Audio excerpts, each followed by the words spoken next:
Assalamualaikum warahmatullahi wabarakatuh. Selamat pagi dan salam sejahtera buat kita semua.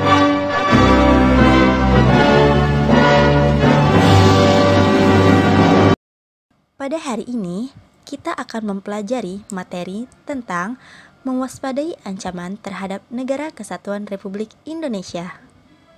Sebelum kita mempelajari materi lebih jauh, kita harus memahami terlebih dahulu apa itu yang dimaksud dengan ancaman. Ancaman adalah setiap usaha dan kegiatan dalam negeri maupun luar negeri yang dinilai membahayakan kedaulatan negara, keutuhan wilayah negara, dan keselamatan segenap bangsa. Secara geografis, Indonesia yang terletak di posisi silang, hal ini membuat Indonesia mempunyai banyak ancaman. Apa saja sih bentuk ancaman tersebut? Yang pertama, penduduk Indonesia berada di antara daerah berpenduduk padat di belahan utara dan daerah berpenduduk jarang di belahan selatan. Yang kedua, ideologi Pancasila terletak antara komunisme dan liberalisme. Yang ketiga, demokrasi Pancasila berada di antara demokrasi rakyat di utara, Asia daratan bagian utara, dan demokrasi liberal di selatan. Yang keempat, ekonomi Indonesia berada di antara sistem ekonomi sosialis di utara dan sistem ekonomi kapitalis di selatan. Yang kelima, masyarakat Indonesia berada di antara masyarakat sosialis di utara dan masyarakat individualis di selatan. Yang keenam, kebudayaan Indonesia berada di antara kebudayaan timur di utara dan kebudayaan barat di selatan.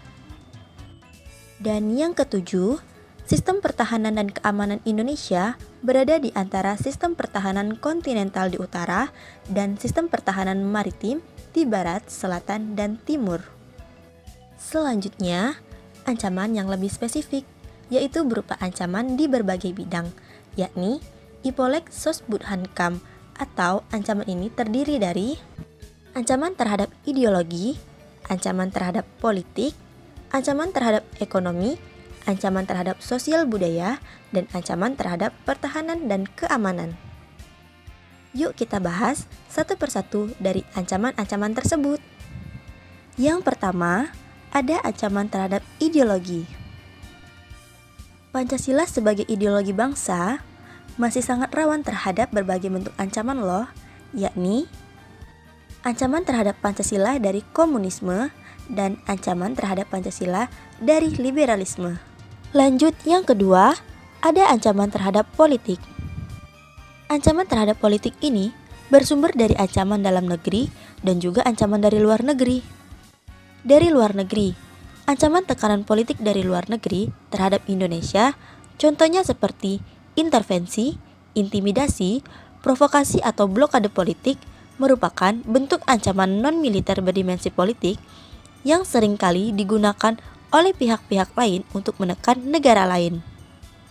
Dari dalam negeri, dapat berupa penggunaan kekuatan dalam bentuk pengarahan massa untuk menumbangkan pemerintahan yang berkuasa, seperti separatisme dan kudeta. Selanjutnya, yang ketiga, yaitu ancaman terhadap ekonomi.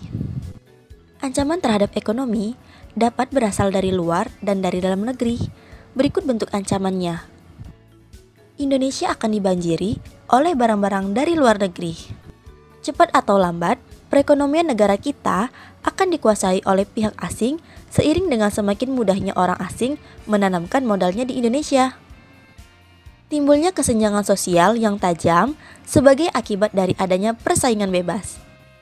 Sektor-sektor ekonomi rakyat yang diberikan subsidi semakin berkurang, koperasi semakin sulit berkembang, dan penyerapan tenaga kerja dengan pola padat karya semakin ditinggalkan, sehingga angka pengangguran dan kemiskinan sulit dikendalikan. Dan yang terakhir, memperburuk prospek pertumbuhan ekonomi dalam jangka panjang. Berikutnya yang keempat, yaitu ancaman terhadap sosial dan budaya. Ancaman terhadap sosial budaya ini akan menyerang kehidupan masyarakat. Apa saja sih bentuk ancamannya? Yang pertama, munculnya gaya hidup yang konsumtif. Yang kedua, munculnya sifat hedonisme yaitu kenikmatan pribadi dianggap sebagai suatu nilai hidup tertinggi.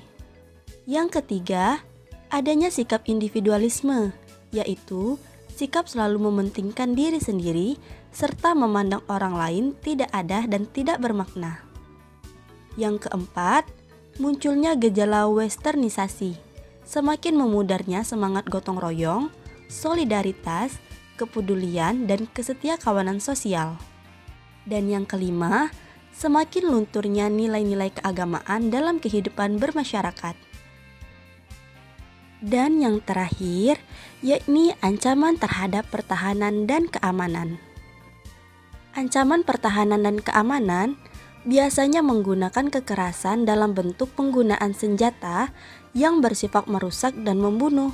Ancaman ini dapat berupa agresi militer, pelanggaran wilayah teritorial, pemberontakan bersenjata, sabotase dan spionase, aksi teror, ancaman keamanan laut dan udara, dan konflik komunal.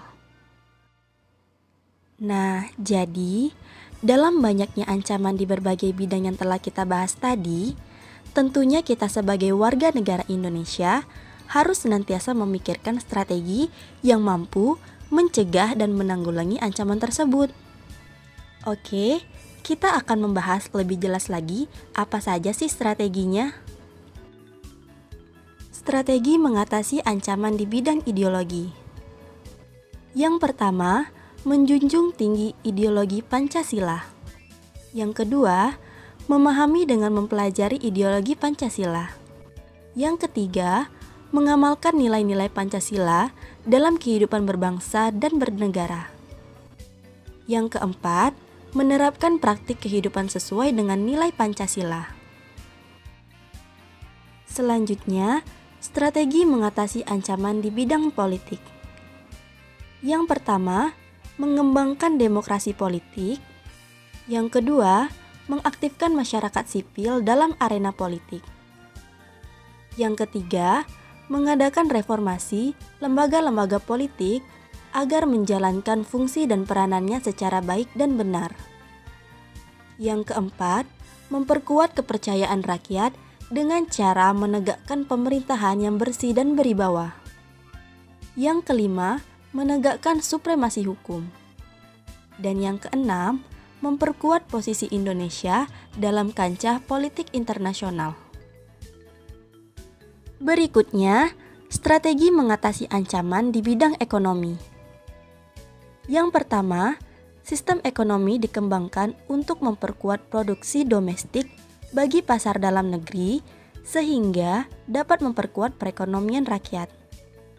Yang kedua, pertanian dijadikan prioritas utama karena mayoritas penduduk Indonesia bermata pencarian sebagai petani.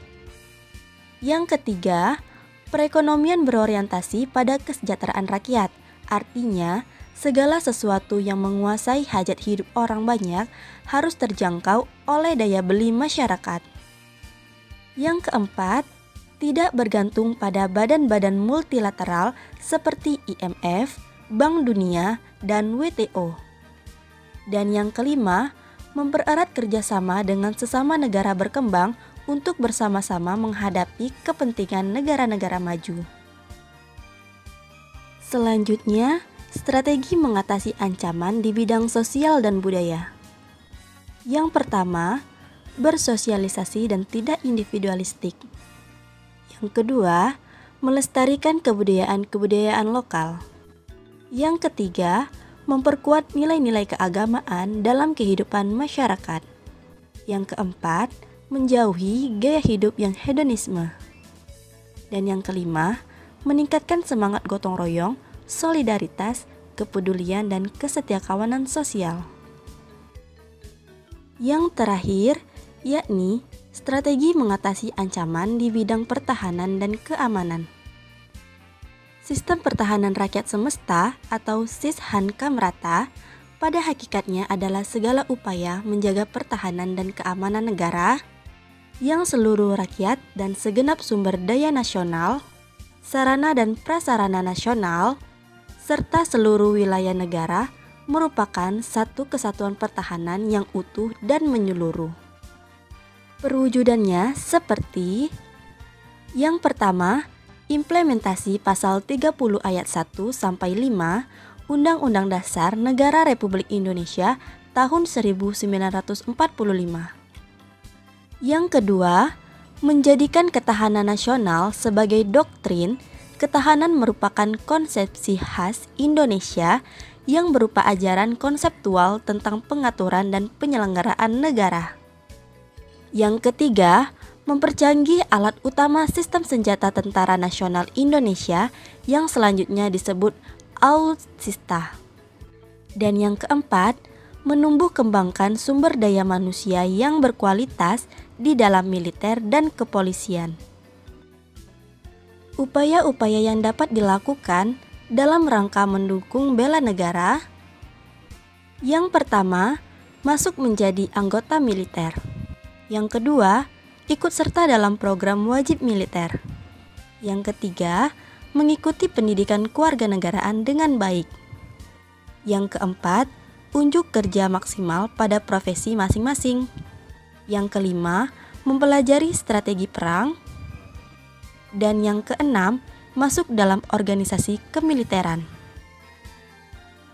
Itu saja untuk materi pada hari ini tentang mewaspadai ancaman terhadap Negara Kesatuan Republik Indonesia. Wassalamualaikum warahmatullahi wabarakatuh. Selamat pagi dan salam sejahtera buat kita semua.